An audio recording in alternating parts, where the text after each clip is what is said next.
আধুনিক শহরের ট্রাফিক ব্যবস্থায় পথচারীর নিরাপত্তা নিশ্চিত করতে স্থাপন করা হয়েছে বিশেষ বাটন চাপলেই সিগন্যাল বদলে গিয়ে পথচারী নির্বিঘ্নে রাস্তা পার হবেন এমনটাই ধারণা, কিন্তু বাস্তব চিত্র কি তাই বলছে? দেখা যাচ্ছে পথচারীরা বাটনে চাপ দিলেও সিগন্যাল বদলাচ্ছে না। যান চলাচল থামার বদলে গাড়ি বেপরোয়াভাবে এগিয়ে যাচ্ছে, ফলে জীবনের ঝুঁকি নিয়ে চলমান গাড়ির ফাঁক গলে রাস্তা পার হতে হচ্ছে সাধারণ মানুষকে।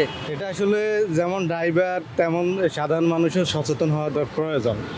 যেমন সময়ের যে চাইতে জীবনের মূল্য অনেক বেশি, তা সচেতন হইলে যেমন এখানে আমরা রাস্তা পারাপারের জন্য বাটনটা টিপতে হবে, দিলে তাহলে গাড়িগুলো স্টপ হলে মানুষ যাইতে পারবে। কারণ ওরা যেরকম আমাদেরকে সাইড দিব, আমরা এরকম সাইড দিলে সড়ক দুর্ঘটনা আর হবে না আশা করি। এখানে ট্রাফিক পুলিশে কঠোর অবস্থান নিলে আশা করি ভালো হবে।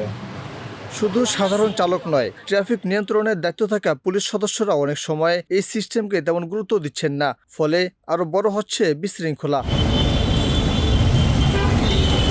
এভাবে বাড়ছে দুর্ঘটনার ঝুঁকি, হুমকিতে পড়ছে পথচারীর জীবন। যেখানে নিয়মের শাসন থাকার কথা, সেখানে গড়ে উঠেছে নৈরাজ্য।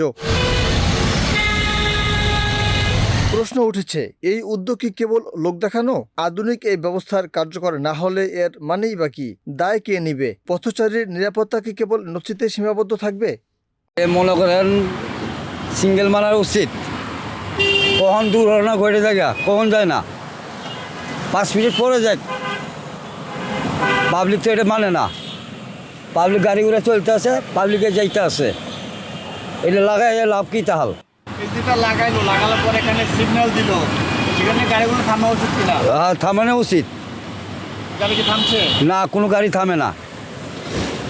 পাবলিকও মনে করেন যাইতে আছে সিঙ্গেলের ভিতর দিয়ে, কোনো মানে না। গাড়িগুলো সিঙ্গেল দিয়ে তাহলে কোনো লাভ নেই।